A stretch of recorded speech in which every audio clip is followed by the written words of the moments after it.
What's going on, everybody? Welcome into Bill's Chat Live. We are here every Friday night, and we cannot thank you enough for choosing to spend your Friday night with us. I am Josh McCarty. With me, as always, is Luka. Luka, how are you doing on this Friday evening? I'm doing better. It was a rough night into the morning and stuff, and we'll obviously get into that later, I believe, and whatnot. But I'm doing better. It was kind of an easy work day, at least, to kind of let the day coast by. I'm excited to get into a little bit more of a routine here, do something that we do every week, of course, and talk a little bit Bills football, distract myself a little bit because yeah, I mean, there's just it's been a day. It's been a day. Yeah, there's a lot of pain out there in the the Buffalo sports universe right now. For those that haven't heard, legendary Sabres announcer Rick Jeanneret passed away on Thursday, and that was a tough blow to Sabres fans everywhere. My guy Luka is as hardcore as it gets about the Sabres. I know it hit him hard. We're going to dedicate a good portion of our show on the back end to just talking about Rick Jeanneret, what he meant to Luka, what he's meant to Sabres fans, and just kind of sharing some memories, sharing some thoughts, and we hope you guys will enjoy that conversation. Luka, we are going to start, though, with the Bills preseason game because they have game number 2 coming up tomorrow night against the Pittsburgh Steelers, kicking off at 6:30 p.m. And just going into this game, here's what we know. The starters are going to play. Sean McDermott said they're going to play about a quarter and a half. My first question to you is, do you think it's value added to have starters play in the preseason, or are you very much just get my guys to the regular season 100% healthy? Um, so I think there's an argument for both. I am kind of on the side of I do like them kind of going into the game day mentality, getting some sort of action in. I would just be ultra cautious about it. I'm in the camp of I don't need to see them for a half. I don't even really need to see them for a quarter, depending on how the game goes. Obviously, game flow matters. If all of a sudden Pittsburgh has the ball for 10 minutes, you might only get one drive in the first quarter, and you might extend them into the second. But overall, it's kind of a drive. Depending on the success or failure of it, you might have another one. Get them the live rep then and there. Get them out of the game. They were able to dress up, warm up, get in the routine, get in the feeling again of what it's like going into a game once, and that's it. Like that's all we need. We don't need it extended further. We don't even need if there's one more drive at the end of the half. I don't need to see them in a 2-minute drill here. It's like no. Like if you already got your drive or two, that's it. And then moving forward, that's all you'll see until the games start mattering. That's the camp I live in. I'm not necessarily where I like it, where you just don't play at all in preseason. I think there's a value in kind of doing the game day routine situation and then actually going into the game and playing a drive or two. I think there is value in that, but that's the extent of it. That's the most I would say, nothing more. Do not stretch it from there. Yeah, I'm with you. I don't need to see these guys play too long. I do think there's value added in getting the reps. And it's funny because the team they're sitting across from this weekend to me is the best example of a team that tends to push the limits as going as hard as you can in preseason and training camp, obviously within the guidelines of the CBA. And you've talked about now for years how the Steelers are just a team that historically starts fast in the regular season. You never want to bet against the Steelers week 1, and part of that could be that they are one of the more physical teams that attacks preseason more aggressively. So when you get to that week 1 date, they've been hitting, they've been tackling, they are used to the physicality while the other team is ramping up. But taking a look at this game tomorrow, Luka, it doesn't have to be a starter. When you look at this Bills roster, which players stand out to you as having the most pressure on them to perform well in this game against the Steelers? I believe most. Do I have to stick to one? I guess No, we'll just okay. We could just go a discuss them couple all. All right. examples and talk through them. Yeah. Okay. So I would say right now the first standout to me is Tyrell Dodson, just because the middle linebacker is, of course, a highlighted position. It's noteworthy. Dodson wasn't a train wreck or a disaster by any stretch, but he still wasn't what seemed to be comfortable or someone that you could really feel good about going into week 1 at this point, based on the one game we've already seen. So I think there's still a pressure to it. And I think there's still pressure with him going into this game. And then just, I'll put it, there's the wide receiver battle, or kind of the wide receiver depth battle, is a fascinating one to me, because out of what seems to be nowhere, there really is kind of that 5-6 spot is a bubble now. there's no longer kind of a drop off after that 6 spot, and it would really take someone shining to then change your mind about that 5-6. All of a sudden, you have kind of someone that's standing out when it comes to Isabella, which I don't believe there's pressure on for what it's worth. It's kind of like he can excel. He's got no pressure on him. The pressure's on Shakir more so than anyone else to really solidify himself in that wide receiver depth, so that if Isabella, for whatever reasons, has another really kind of eye-popping game when it comes to just popping on film, really good burst with him, all of a sudden he could really be giving Shakir, a run for his money and potentially stealing that spot from Shakir. Let's talk about Andy Isabella. I do want to get back to Dodson at some point, but I feel like, Luka, Andy Isabella has become a major talking point at Bills camp. And, we have seen this before. We've seen this with guys like Brandon Riley. We've seen this with guys like Duke Williams. If you're old enough, you go back to Rick Rodgers or another guy named Antonio Brown, not the real one. I guess he's a real one. But what's interesting about Andy Isabella is, one, he has talent because he was a second-round draft pick back in the 2019 draft, and he has 4.3 speed in the low 4.3s, but it's not like a situation where it's track speed, but it doesn't translate to the football field. When you watch him play, his speed pops, his quickness jumps off your screen. But then you have to wonder, why is he on his third team already, this deep into his career? I watch him play, and for as elusive as he looks, I do think he's a bit of a body catcher. But the path for him to make this roster, you mentioned it, is one, he has to crack that top 6, which means either Khalil Shakir or Justin Shorter are getting bumped. And there's a couple other scenarios. I think he could win the kick return job, and that would help kind of replace Nyheim Hines. Then you're not even really thinking about him as a wide receiver spot, just more of the Nyheim Hines spot. Or the Bills just make the conscious decision to keep 7 receivers, but then you're talking about losing a guy like a Jordan Phillips, a Shaq Lawson, a DeMar Hamlin, a Cam Lewis, somebody like that. Let's talk about the top 6 wide receivers, though, because I think we can all agree the top 4 are pretty set. It's Stephon Diggs, Gabe Davis, Deontay Hardy, and Trent Sherfield. Hardy and Sherfield, whatever order you want. And then 5 and 6 is where it gets interesting. You have Khalil Shakir and Justin Shorter, both of which are 5th-round picks of the Bills from the last 2 drafts, both of which have intriguing skill sets, but neither of which have really performed at the level we have heard Andy Isabella has performed at. And right now, Luka, I think what the Bills have to be wrestling with is this too soon to give up on an investment that you've made in the draft so recently? I don't think there's a such thing as too soon. I think generally that kind of situation when it comes to investment in draft, especially, and we're talking day 3 guys. We're not talking, first round, second round, or even, third round. We're talking day 3 guys, and even 4th round, I would put kind of in that upper echelon. 5, 6, 7 is more what I'm talking about here. That is kind of the tiebreaker. I think if it's a true coin flip, or at least is kind of on its edge where you really can give pros and cons that are equal for whoever the 2 individuals are, then you kind of side with that 5th, 6th, or 7th round pick, only because you have them more on a kind of on a fixed salary, and you did put a small investment in them in the first place that you just want to see it out if it's a tie. The thing is, though, if Isabella comes in and he just shows that he gives this team something completely different that maybe Shakir cannot give with whatever he excels at, and the pros of Isabella just outweigh what Shakir's pros are, if Isabella is just a kind of a bump in returner, and then he has that kind of straight line speed that you've mentioned, and it's just a little bit quicker and more of a burst than Shakir, it's harder and harder then to give him that tiebreaker. And just because you drafted Shakir shouldn't be kind of well, we did draft him, so we got to stick with this guy. That should not be the end all be all. That it's not a first, second, third, or even potentially 4th round pick. It's a 5, 6, 7. It's some sort of investment, but it's not one that should sway you by any stretch of the imagination whatsoever. And it's just, if Isabella wins it, man, Isabella should win it. It's, whoever it is, it doesn't matter that we're talking about Isabella himself. Like, it doesn't matter what kind of fanboyish you might have about Isabella. In a general sense, if a guy comes in and just gives you more pros than the individual you drafted in those later rounds, you should be going with the guy who gives you a better chance to do things moving forward.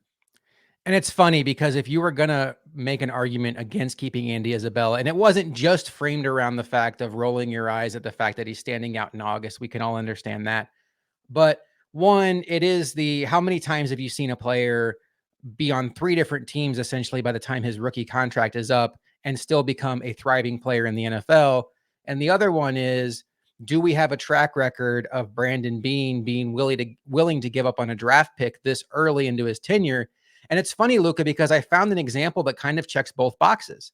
In 2017, the Bills drafted Zay Jones in the second round. They traded up for him. Now, that was not a Brandon Beane pick technically. That was a Sean McDermott pick. Brandon Beane was hired like a month later, but it was this regime.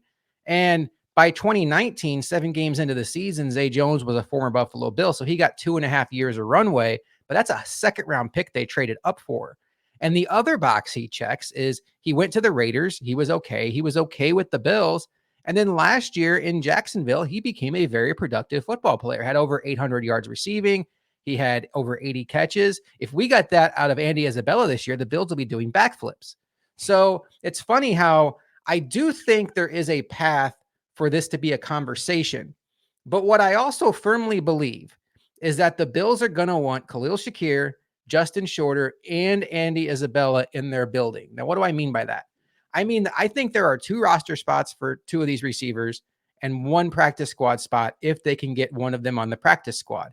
And the way my mind works, Luka, is I think the Bills might think they have a better shot of getting Andy Isabella through waivers onto the practice squad because the fact that he's already been given up on by 2 teams. And Justin Shorter right now is a mystery box. We don't really know what he is. He was a 5th round pick. Some people thought that was a little high for him, but it's just hard to imagine that 31 teams would look at a guy that was a 5th round pick a couple months ago and not even take a shot on their active roster. And then we all know Khalil Shakir was a guy that was talked about going as high in the 3rd round 2 years ago. So it stands the reason that a team would look at him and say, oh, he's better than what we have at wide receiver 6. So I think if the Bills are holding firm to 6 wide receivers and they're committed to keeping all 3 of these in-house somehow, some way, that Andy Isabella would be on the outside looking in that scenario.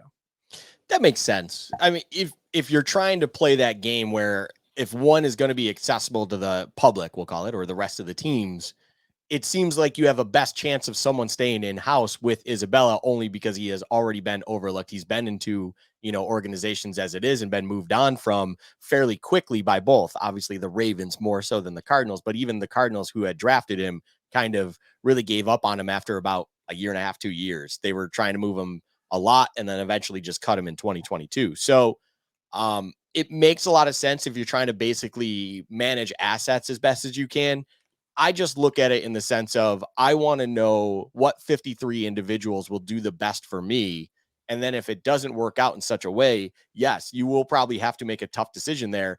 If it is close enough to them where they are comfortable playing that game, I fully understand it, and that's fine. It's just an interesting thing where it's almost kind of come out of nowhere, but at the same time, it's justified in its own right. It's one of those situations where you can't believe what's going on right now. He goes from signed off the street to start training camp to all of a sudden getting reps with Josh Allen to potentially we are going to see him tomorrow on the field with Josh Allen just to see what he can do. It just is happened so quick, and yet there's video evidence and there's proof in the pudding that shows why that's warranted and why this front office, why the coaching staff wants to see that. They want to see meaningful snaps and see potentially what could happen with that. And if he continues to excel, it becomes harder and harder to deny him a spot on the 53. Sarah Christine watching on YouTube. If you're like Sarah and you're watching on YouTube, we would love it if you took a moment to like the video and subscribe to the Built in Buffalo channel. Our team at Built in Buffalo is trying to make this kind of a one-stop shop for all Buffalo Bills content.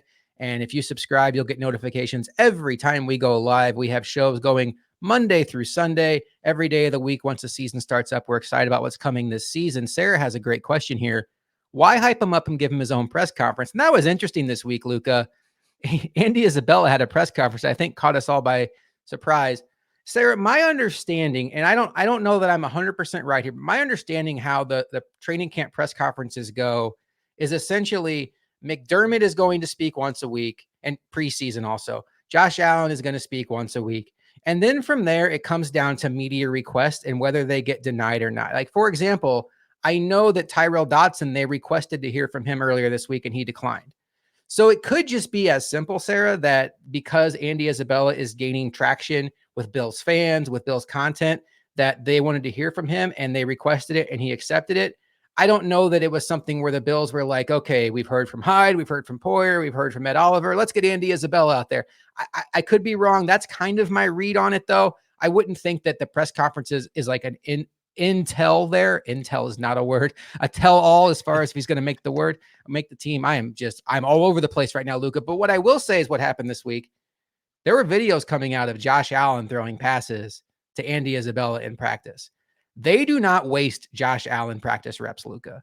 That to me, I'm going to try to get this right this time, is a telltale sign that Andy Isabella is at least in the conversation. And Josh Allen had a press conference this week and reiterated how much fun it is to throw Andy Isabella the ball, echoing the comments that Kyle Allen made after the preseason game last week.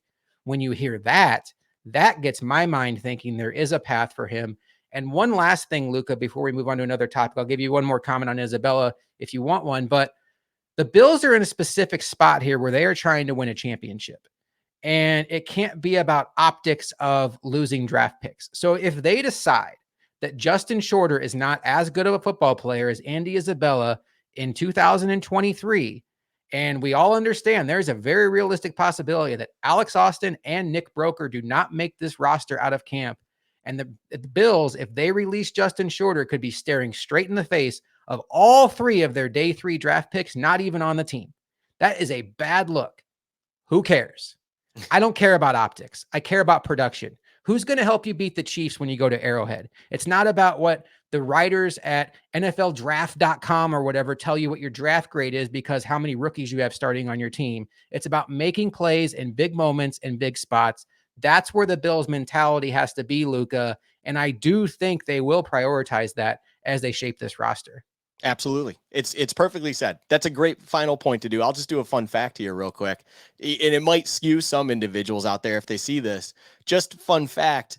The Hail Murray, as everyone knows and remembers, was technically a play that was designed to go to Isabella, not DeAndre Hopkins. Just a fun fact if you didn't realize that one out there. There is actual video evidence that completely verifies that information. I just always found that funny that then Arizona just goes and moves on from him a season later. It's like they were designing last second game plays to go to him. I mean, understandably, he was fast. He's one of their fastest guys on the field. You want to try to do that in that moment in time. It's just fun fact. It was actually a play where essentially it's a verts with a Texas in going across the field that then you would hit Isabella. That didn't happen. And all of a sudden he hits DeAndre Hopkins in the end zone. And we all know the final story to that. But fun fact. Verts with a Texas in. You know how I can tell you've been playing Madden today, Luka, is when you start saying things like verts with a Texas in. It's funny you mentioned the way Andy Isabella was used because I said that was going to be the last thing I say about him. But I was doing some research on him this week for a video I put out on our Bills Chat YouTube page. His usage in Arizona was such a head scratcher. So I know we're thinking of him as maybe being like a slot receiver in Buffalo. He did not play primarily slot in Arizona. In fact, 2020 was the only season where slot was his primary position, and he had his best season there, but it wasn't much. It was like 224 yards. But what's interesting, he had like 25 catches that year. I don't have my specific notes in front of me. 4 of them were behind the line of scrimmage. Cliff Kingsbury's offense in the NFL was an utter disaster. At the risk of going on for 10 more minutes, I'm going to shift the conversation because I know that is a frustration point of my guy Luka over there. But I think that is another reason to think that maybe there's some untapped potential here because the usage in Arizona or the lack of creativity or the lack of understanding of what works in the NFL. Luka, you mentioned Tyrell Dodson, and boy, has he had a week. And I think all things being equal, people would say that he did not have a good preseason game against the Colts. I went back and watched on rewatch a couple times, really focusing in on him. And it just seemed to me like he was playing way too fast. Like his adrenaline was on 150. And that's where it led to me. Like he made the right read, but then he'd overrun his gap, or he'd made the right read, but he was going in too fast, messed up his technique and didn't make a tackle. But I never really felt like he was making slow reads.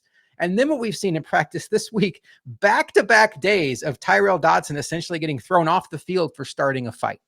I want to have 2 separate conversations right now. One, there was some pushback on Twitter of like Tyrell Dodson needs to calm down. Don't be fighting out there. Folks, I hate to say this because it's not the most analytical way to look at football. And look, I'm not comparing Tyrell Dodson to London Fletcher as a player. I'm not. So let's all get that clear. And for the kids out there, cover your ears. I'm going to say a bad word. I won't do it again. I don't mind having an asshole on defense. I think you need them.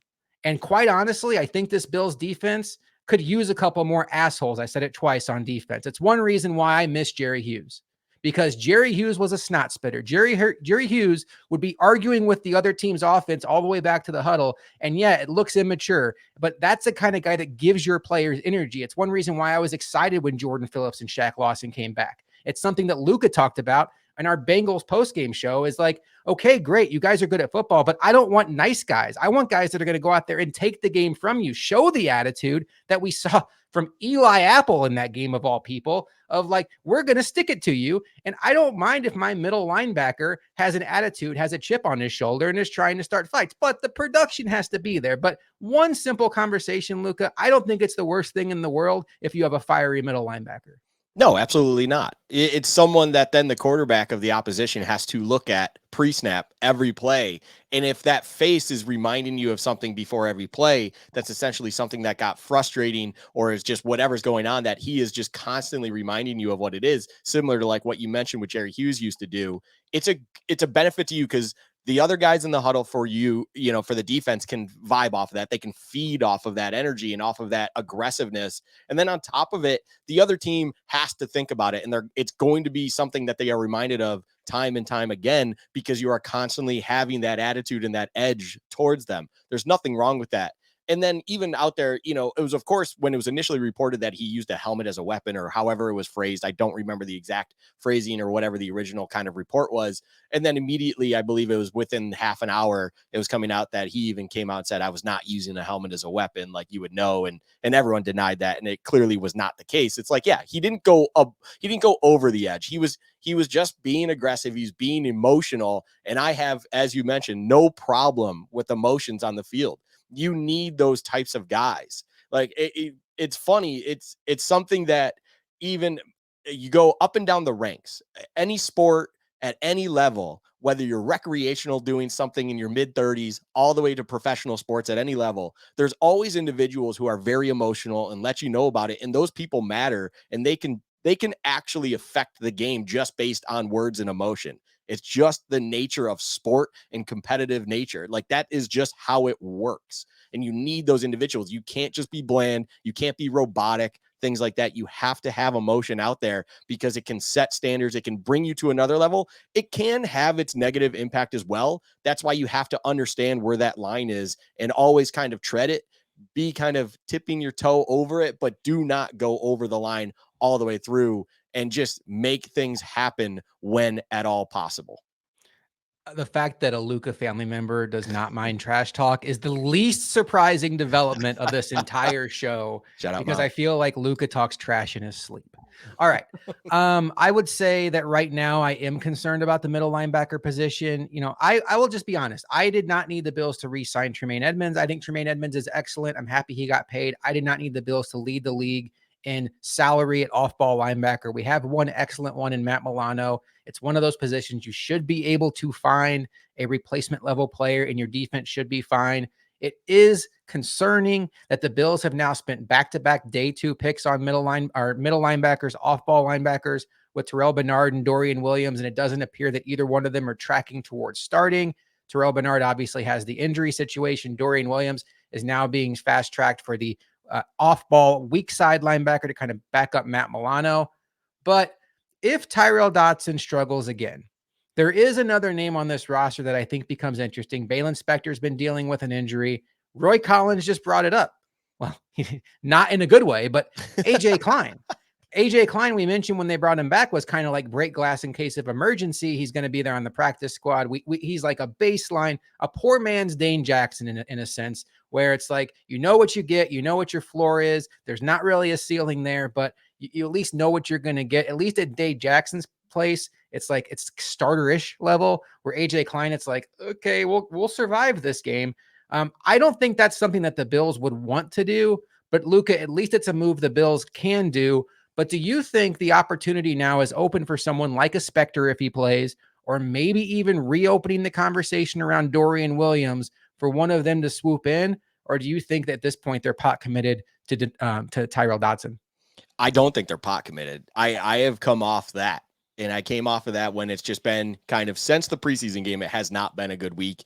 It's not trending the right direction. And he really has kind of, he has the most pressure tomorrow. He is absolutely the one with the most pressure tomorrow. There is everything on the line for him. And he is a few mistakes, a bad tape, whatever you want to call it, away from completely losing hold of something that was kind of, it wasn't being handed to him, but it was his opportunity to lose, basically, to start training camp and start this preseason.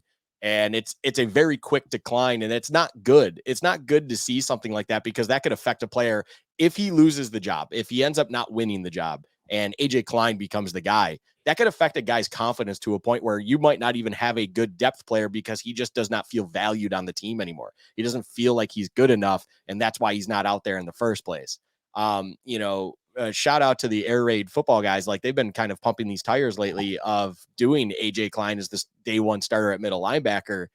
I find it hilarious every time I see that stuff, but I don't mean that in any disrespectful way. It's just, that's the point of where we're at currently with the position, that you have individuals who watch a lot of tape, who understand the game, who are kind of taking their shot and saying, hey, AJ Klein might be winning this position battle. And it's not exactly a good thing if that happens. It just might be a reality that sadly comes to be. And I would like to see it still be an open game. And the one thing I will say, though, and you brought up Dorian Williams, that's the one that I am not willing to open the door on. I'm not willing to risk. I want to see him at middle linebacker at some point in his career, because I think he has the potential, even if some feel he's slightly undersized for whatever reason. I think he has a mentality there. If they are committed to this development plan that they have in place for him, you do not adjust course because others are not filling that hole. I don't. If that is what you are comfortable with, if that's what you think is right for the player for the long-term future right now, as you just drafted him, you stick to course, you let that be the course for him, and then you just figure out the middle linebacker with everyone else. That is the way to play that moving forward. Interesting, because I'm getting flashbacks to Josh Allen's rookie year. And it felt like if the Bills had it their way, Josh Allen would not have played his rookie year. They would have let Nathan Peterman play the season. And they basically saw 2 quarters of football and they were like, well, this ain't going to work. So it's like, hey, plan A isn't working. Josh Allen, we know you want to develop, but guess what? You're going to develop on the field. And when he got hurt, it was like, you know what? We're going to go sign Derek Anderson off the street because he has to be a better idea than Nathan Peterman. I understand where you're coming from. I do think that having a development plan is important. You mentioned the air raid guys. I like those guys. I feel like we should get them on our show sometime, and maybe as soon as next week. Some announcement coming this week. You never know. Stay tuned to Bill's Chat on Twitter. We have something fun planned next week, and we are looking forward to sharing that with you. Luka, I want to talk about the cornerback position, and I'll tell you, I normally on a game week, I do a bunch of research on the opponent. I try to get the temperature of what their fan base and what their content creators are talking about.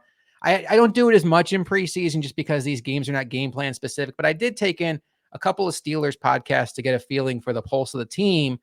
It is hilarious how similar the conversations are in Pittsburgh and Buffalo regarding the veteran at cornerback, a former Bill, Levi Wallace, and the draft pick at cornerback, Joey Porter Jr. And why can he not get on the field? We drafted him for a reason, top of the second round. We know what we have in Levi Wallace. What are we doing? And it's like, well, he's not quite ready yet. There's some things in his game. He's a good man press corner, but the rest of his game still isn't ironed out. And it's like, oh my God, this is the Kyer Elam, Dane Jackson conversation, kind of. Kyer Elam was a first round pick. That's only like a 9-pick difference though, because Joey Porter was a first pick of the second round. And this is Porter's first year where Kyer Elam is going into the second year. But I found that interesting. How much pressure do you think is on Benford and Elam this week? And if neither one of them make a move, is this game set match? I wouldn't say game set match, but in the same regard, this is really the biggest last opportunity, because I don't anticipate those guys playing much next week, if at all. Especially like if one of them is not playing next week, that is kind of the message when it's like, okay, that's who won the position battle. That's who it is. Also, it's funny. The comparison is even further than that because the solidified guy opposite of them is an LSU star and is veteran. So true. Boom. So anyways, Josh Allen's favorite receiver in the Viking game last year. I was just making sure too. Trey White never got the number 7 because if he did, then it would have been like, okay, this is just this is over. No, so I think it's not over based on what happens on this game. I just think this is kind of your last hurrah. And if there's a time to really step up and try to really grab the reins, this is the time to do it. What I'm fearing though is based on what we saw last week, if they get more time or they get equal time when it comes to Benford and Kyer, I don't know if we've heard anything when it comes to a lot of coaching going on with Kyer this week. We haven't heard anything stand out when it comes to this position battle. And clearly that needed to happen for Kyer because there was a lot of holding going on before the preseason game. There was clear moments where he was doing it in the game. He even got flagged at certain times for it. It's something that's always been a knock on him. And it's like, if you give him more playing time in this game and it continues, I think that almost could ruin his situation going into week 1, at least of this season.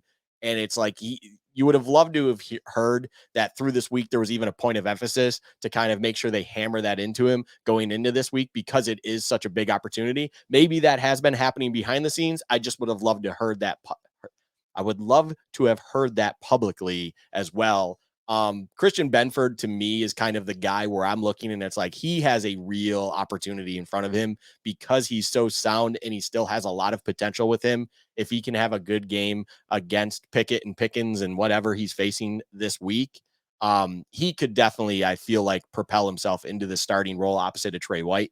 I feel more confident thinking that Benford will do that as well, only because I think Kyer's grabbiness and handiness, when it comes to his coverage and his ability or lack thereof to stay on the hip without grabbing, that's going to be something that I will be watching very closely when it comes to the game tomorrow.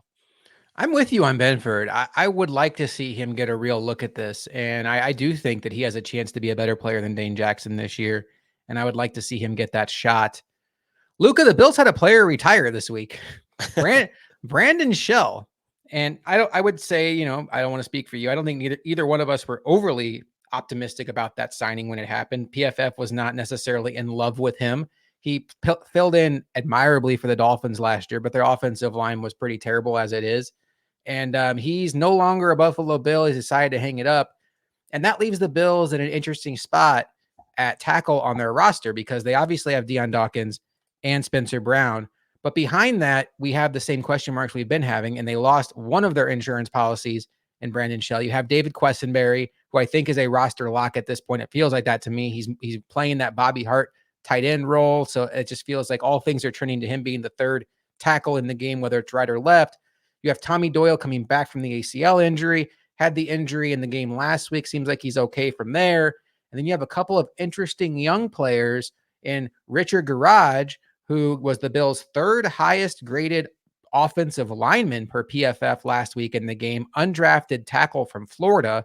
And then another player, Ryan Vandemark, who the Bills signed from the Colts last preseason, is a guy that came in ahead of David Quessenberry as the second left tackle off the bench in the game last week.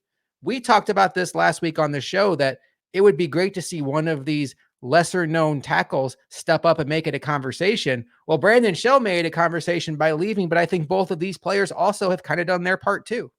I almost wonder if that played into it, not saying that Shell would make a decision off of, someone else's career or whatever's going on with them. But I just wonder if, him seeing someone else go out there in front of him and then he himself going in there that he potentially thought he was above initially, all of a sudden he didn't have it. He was kind of having a poor performance and overall just was like, hey, I don't got it anymore. I need to hang him up. It's not worth my time. It's, things like that. And respect to that, by the way, like respect to Shell for understanding that it just wasn't for him anymore. At his age, you could definitely see an individual trying to hang on to it as much as they possibly can. But he just recognized that the game wasn't there anymore, and he's just going to do it before he hurts himself any further, does anything to put his, future life at risk due to severe injuries, whatever it is. And I'm not saying like life at risk, but you understand it's like make his life not as fun to live past football. He understands that that moment has come. Wish him all the best. And then, yeah, Vandemark and everything like that. It's like, hey, step up. We need depth tackles. That's something that you absolutely have the potential to win a legitimate role at. And, if injuries come, which they do happen with offensive linemen a lot, you would like to be more comfortable with one of these guys in another preseason game here moving forward to show us that they are going to be serviceable whenever that time comes. If that time comes, fingers crossed it doesn't, but you never, I mean, it almost seems inevitable with linemen, I'll be honest. And it's like, hey, if that moment comes, I want to be comfortable with you because we know what we have in Questenberry. We know what we have in Doyle, stuff like that. It's like, hey, if another one of these guys can be a better safety blanket for us, that would be phenomenal.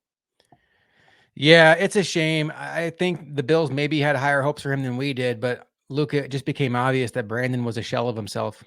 Oh, come on now. Jeez. You're Low-hanging welcome. fruit. You're Low-hanging welcome. fruit. You're welcome. Come There's a name out there the Bills could sign Luka. He's on. familiar to the Bills. Jason Peters has made it be known that he would like to play another year. Do you have any interest in the Bills having a reunion with Jason Peters? Last season, just for context, he played 235 snaps, 139 of them at left tackle. PFF liked his run blocking grades, grade him as an above average starter in run blocking and overall, and grade him as an average starter in pass blocking. What are your thoughts on Jason Peters? Look, if he thinks he still has a step at his age and he is willing to go, and the last time we saw him on a field, which I believe was with Dallas, correct? I believe all that last season was with Dallas. Sorry if I'm wrong, but overall, it's like if he still has it and he put together something where it's like, hey, he might be an average to above average starter, and we don't need him to necessarily be a starter, but it's like if he's there because we need him due to injury, that's not a bad guy to have. I am very open to that idea because he has obviously a history in his better days where he was a very high end starter. And it's like he understands the game. His body is just where it is due to father time. And it's like, sit on the bench when we need you, if we need you. Hopefully you can get us through whatever we need you to. And there's not a lot of other good options out there. And if you just don't have the option in house, I am very okay with bringing him in. Yeah, it looks like he spent some time on Dallas and the Bears last year. That's where my mind was wondering. I was like, I know it was the Bears, but I also heard the Dallas thing. Yeah, I'm at a point with the offensive line, Luka, where I don't think there are any bad ideas because I want to transition into this next topic here. What is your biggest concern about these Buffalo Bills? What is it that you think if they don't make the ultimate goal of winning the Super Bowl and not something outside of the building like, oh, my concern is the Chiefs are better or the Bengals are better, but internally at this roster, what is your biggest concern? Because I will tell you, my answer is offensive line, and I don't know how close it is because when you look at what they have, Deion Dawkins is good, not great. Mitch Morse is good, not great. And from there, you have a bunch of question marks. Connor McGovern is a mid-level free agent coming over from Dallas, got a good contract, but has never really been great in his career. First-year starter for the Bills. On the right side, it's either going to be Ryan Bates, who's kind of a baseline starter, or Cyrus Torrence, who's a rookie. And then at right tackle, you have Spencer Brown, who had a really down year last year. And we're just kind of hoping beyond hope that was because of his back injury. My biggest concern, Luka, I don't need this offensive line to be top 5 in the league. I quite frankly don't think there's a path to this offensive line being top 5 in this league. For sure. I need them to be top 20. Can they be top 20? Because I think that's good enough to get the Bills where they need to get to. What is your biggest concern right now with the Bills? So I'll just say that I'm aligned with you on this. I think offensive line overall has a bigger impact of a question mark when it comes to everything else. But I'll even kind of divert this question a little bit and just phrase it in a different way somewhat. My biggest points of concern or my biggest questions with this roster become two simple things. It's what is easier to disguise, a below average offensive line or kind of a fill in at middle linebacker and we'll see what we can do. The obvious answer to me is offensive line, and that's why they become the biggest concern because it's the most glaring thing when your offense and your MVP guy Josh Allen is struggling to feel comfortable because you have 5 guys who just can't figure it out in front of him. There's nothing you can do to disguise that. There's nothing you can do to kind of manage around that as much as you can. You can devise a quicker passing game. You can do all of those things that they talk about that can disguise subpar offensive lines, like Tampa Bay, for instance, who didn't have the most impressive offensive line. But even we talked about it in our what you call it 23 rivals watch about the others when we had Tampa on the roster there. It's like, hey, Brady's release obviously disguised some problems in front of him. that's just not how things work. Josh Allen eventually needs to improvise and do what he loves to do and do his thing. And it's like at those moments in time, it's going to be obvious. You can disguise the middle linebacker situation. You have so many all pros and high end guys on the rest of that defense littered all over the place that if it is Tyrod Dotson, if it's AJ Klein, things like that, it's not going to be the prettiest of sights, but there's enough talent around there that that one individual is not going to be that the biggest detriment to the team and that unit overall. The offensive line can really kill you on games. We've seen it even at a high end level. It's like you go up against the Jags and you have a bunch of depth offensive line out there and subpar play. Josh Allen can't do anything. He doesn't have time to be comfortable. That's a massive issue. So, yeah, I mean, the biggest concern should be offensive line. And no, it's not close. That is clearly the biggest question mark. My whole thing is, though, the potential is at least more promising than it's been in the past few years because of an individual like O'Cyrus Torrence. And we don't know yet truly what we have in McGovern and stuff like that. It's like there is at least pieces there that are different from years past that give you some sort of optimism that maybe it can be top 20 or even, fingers crossed, top 16, be in the top half of the league. Boy, I would love to see this team with something like that. I agree. I do think that Saturday will be a good litmus test for them because as far as preseason goes, this is a good environment for them to test themselves because they're going to be on the road. It should be a louder environment in Pittsburgh. Loud is relative because it's preseason. The Steelers are going to be playing their starters. Mike Tomlin confirmed that TJ Watt will be out there. Highsmith will be out there. And let's just see how the communication goes with a first-year Buffalo Bills in McGovern on the left side. And if Torrance starts on the right side of Mitch Morse, how does that look? How does Spencer Brown go if he has reps lined up one-on-one with TJ Watt? That'll be interesting to see. Like, is he really coming back from that back injury and ready to roll? How does Deion Dawkins look? He hasn't had the best camp, quite honestly. So I think this would be a good opportunity to really evaluate this offensive line. Luka, any final thoughts on the Bills, on this preseason matchup? Anything you're looking forward to that we haven't talked about yet? Just looking forward to seeing 17 on the field, first and foremost. It's going to be fun to see that again, finally. But no, I mean, the final thoughts really on this game and what we have going on tomorrow really come down to just paying attention to the offensive line, see what happens with, again, O'Cyrus Torrence, Bates, and that whole situation, seeing what they do with the tackle positions.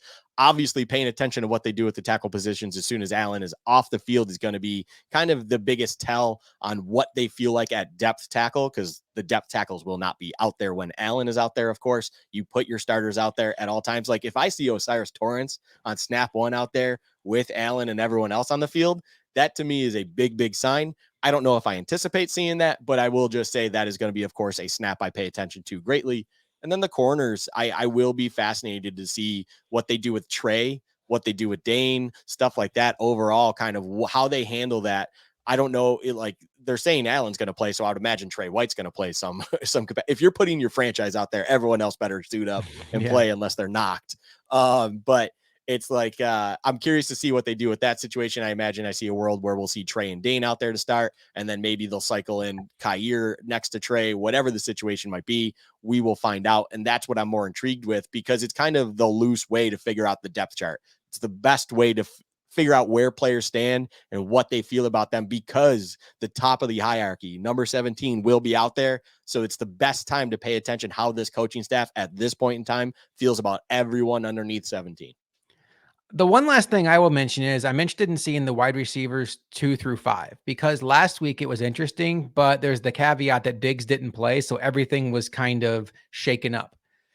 With Diggs out, Sherfield got the VIP treatment. He got the you're in for 5 snaps, you're out. And that was like, whoa, is Sherfield an A-list player on this team? I'm cool with that. But is that a real thing?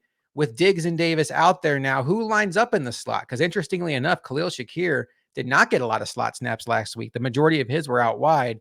Deontay Hardy took the majority of the slot snaps last week. And Trent Sherfield, like I said, was A-list and out.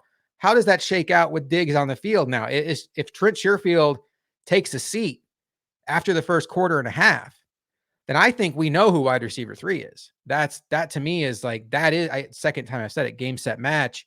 And I haven't even watched tennis in probably 2 years, except for Jesse Pagula. But what does Khalil Shakir do? Does he play in the slot? Because the truth of the matter is, unless you're going to see a role where Stephon Diggs lines up in the slot more, this third wide receiver on the Bills is going to have to be somebody that excels in the slot on the snaps. that Dalton Kincaid is not on the field as that primary slot receiver.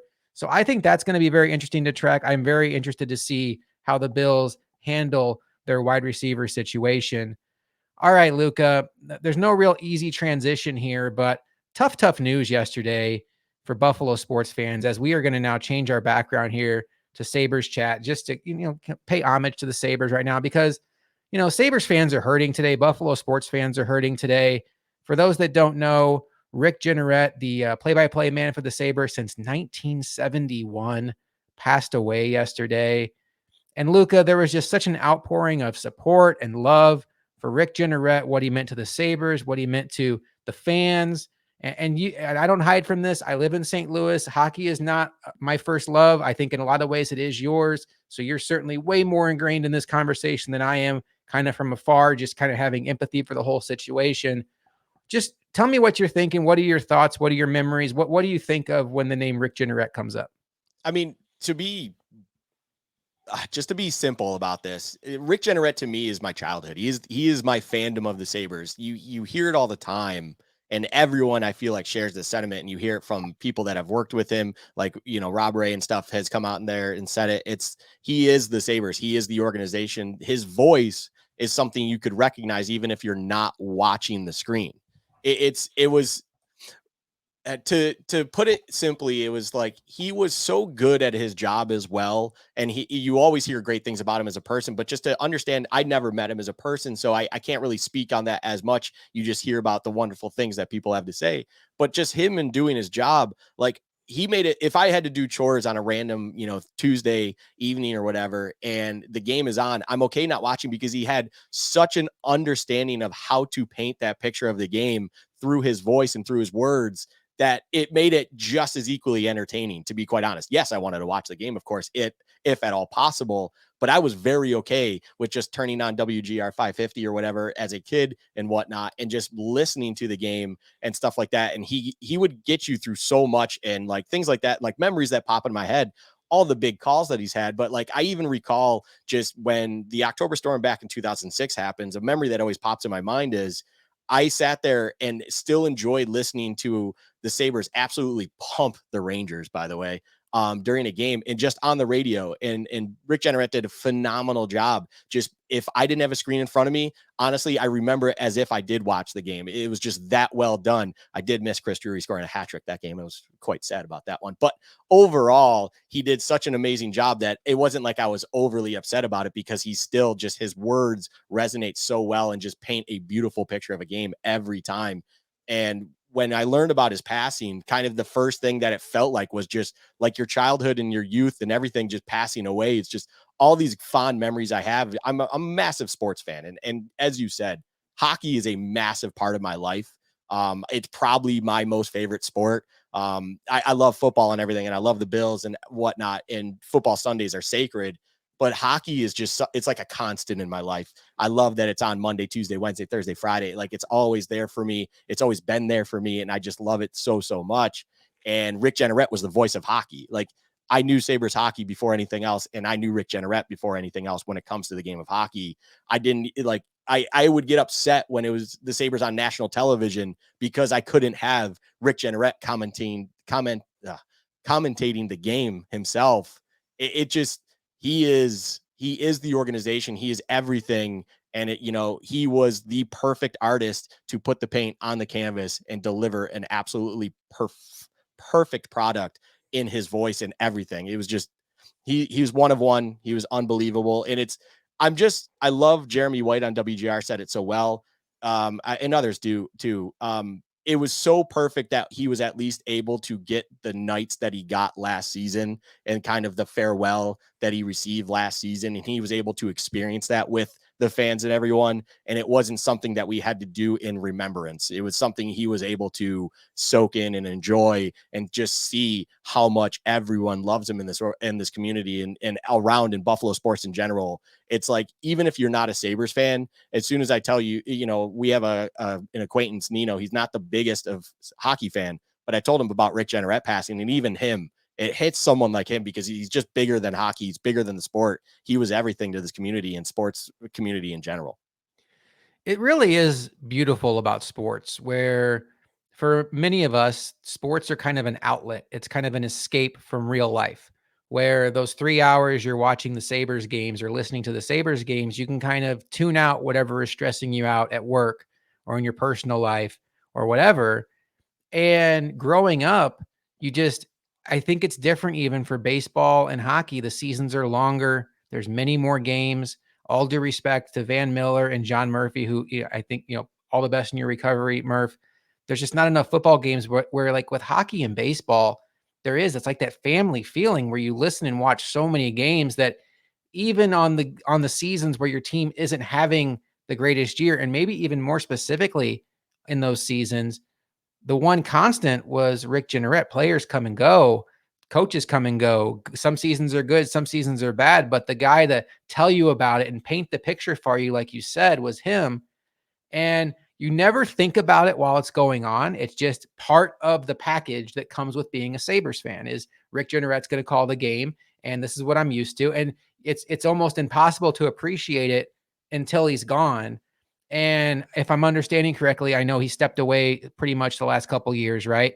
I think that Yeah. probably gave fans an opportunity to kind of experience how much they did like him, how much they did need him. Like the absence makes the heart grow fonder.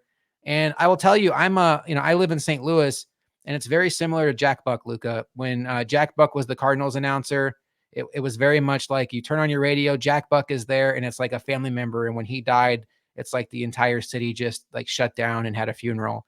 And some of the stories I'm seeing about Rick Jeanneret today are beautiful. It's why I love sports. And I think it's okay to be upset. I think in situations like this, it's a challenge for us sports fans because you even said, I never met Rick Jeanneret, but he was the voice of my childhood. That is not nothing. That is a lot of things because growing up, Sabres games got you through more than you even realize or you'll ever realize. They were a happy point in your life when things in your life were not always happy. I'm not just talking to Luka, I'm talking to whoever this resonates with. And Rick Jeanneret was the narrator of that situation. And, it's sad. It stinks. My heart goes out to Sabres fans everywhere. I know you all are in pain today. And I just want to tell you, like, from the bottom of my heart, I'm sorry you're going through this.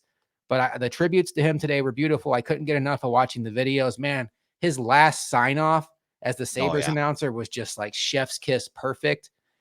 Seemed like just an absolutely remarkable human being. And Luka, like you said, just the perfect man for that job. Yeah, it's everything he touched is gold. Everything he said, it's everyone always says, you've heard the videos, everyone's seen the stuff out there. But everything came off the top of the head. His vocabulary was incredible. It just in the moment, understanding what needs to be said, how to accentuate it, everything like that. He seemed like the kind of person who understood at all times what was happening in front of him and how to process it in the best way possible. Whether we're talking about hockey or even outside of it, when you hear all these stories and things and understanding, like another one of my buddies even said that he did play-by-play for St. Bonaventure, and Rick Jenneret's wife then had Rick Jeanneret himself listen to his play-by-play calls and even reach out to him and give him pointers. And that's just the kind of individual he seemed to be. He was always carrying understanding of the community feel to it, and understanding that he is just one of us. Even though we all held him in such high stature, he still made time for anyone at any point in time and understood just whatever was in front of him and just the best way to look at it. It's an incredible human being in the world lost, kind of an absolute unicorn of a man. And it's upsetting. But again, I've been kind of understanding it in a beautiful way. Every time you hear someone say it, it's like, at least he got to enjoy the accolades that came last season. At least he got to embrace, or at least he got to enjoy and soak in everything that he deserved when it came to seeing his name hung in the rafters next to all the other greats of the Sabres history, and getting that last call, having that moment to himself that's now, saved and documented, and just one more time soaking it in with the fans and saying thank you and everything. It's, at least he got to enjoy that. And it's not something we have to do in remembrance. And that's a beautiful thing. Like, that is not something that happens often. These tragic things happen and it's always in memoriam. Luckily for him, he got to enjoy it right before he unfortunately passed. Rest in peace, Rick Jeanneret. Hearts go out to the Jeanneret family, everybody that was close to him, his friends, his family, and Sabres fans everywhere. tough day for Buffalo sports fans. And I wish you all the best in this journey as you are processing this new reality. All right, Luka, no super easy transition off of that, but I guess speaking of the Sabres, you put out a Sabres Chat episode this week. What is on the horizon for Sabres Chat coming up? Well, this week there's not going to be one. I'm not going to go ahead and talk about the Western Conference. They're just not really worth my time. Stuff like that. You only play them maybe once or twice, and it's. But if anyone listened to the Metropolitan Division breakdown, I appreciate you. But overall, just working on kind of roster breakdown and understanding the roster more so, prospects, potential individuals who can crack the roster, what the roster shakedown should look like come preseason time, because we are sitting here. It is August 18th right now. And technically, camp reports exactly a month, I believe, from yesterday. It's either yesterday, today, something around there. It's about in a month. So we will see players back in the area if they don't already live here. There's preseason games around the corner. I'll be talking preseason games at that point. And then luckily for us, NHL preseason just comes and goes real quick. And next thing you know, you're in the regular season. It will be Thursday night, October 12th. I can't remember the day, when the Sabres are hosting the Rangers for their first season game, and the season will be kicked off and rolling. So no episode this week, but working on kind of all the roster breakdown, a lot of prospect digging and whatnot, and seeing what can happen for this roster as they start reporting for training camp.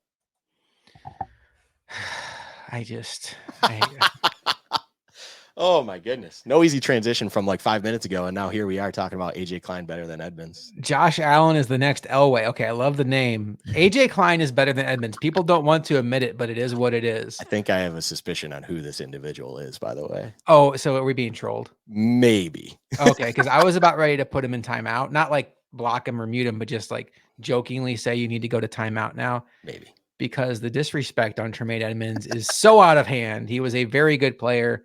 And no, AJ Klein is not better than Tremaine Edmonds. And I think that the way that the NFL has compensated both of those players over the course of their career would tell us that. But no, there's a very realistic possibility that AJ Klein could be the Bills' next starting middle linebacker. Buckle up.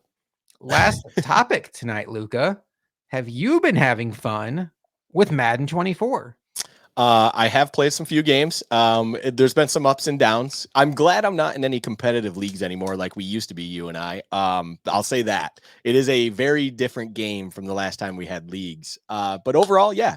I mean, it's not the best product. I'll be honest. EA has been living a struggle bus with all their games of late. But as long as I'm not ultra invested in kind of the competitive level, and like, you know, you have those things like connected franchise going on, I can enjoy it. I'm enjoying it so far. Speaking of connected franchise, I'm enjoying the hell out of my series I'm actually working on over on our Bills chat channel. It's Madden 24 Bills franchise mode.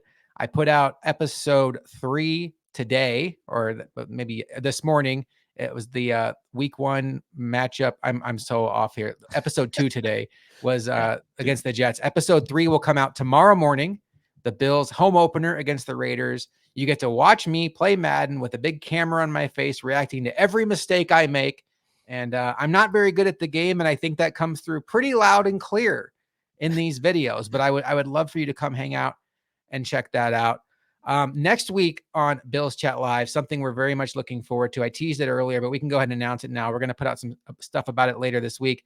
The guys from Cover One Air Raid Hour are going to be joining us for a special edition of Bills Chat Live, as we are going to be doing a 53-man roster projection show. We're going to have the tough conversations that we think the Bills are going to have, try to simulate what that Bills front office situation might be looking like, talk about, do we want to keep 6 wide receivers or 7? What is that going to make it look like for defensive tackles? We're going to talk through all of it to get you ready for the roster cutdowns that happen on August 29th. Luka and I will be back with Bills Chat Podcast Monday morning, recapping everything that happened in the Bills-Steelers game, celebrating the fact that there were no injuries in the game. Let's just put that into the universe now. I can't believe I just said that. That feels like something I absolutely should not have said out loud. Don't make me regret it, football gods. And we'll be back next week on Bills Chat Live with the Air Raid Hour. Fellas, for Luka, I am Josh McCarty. We will see you next time on Bills Chat Live.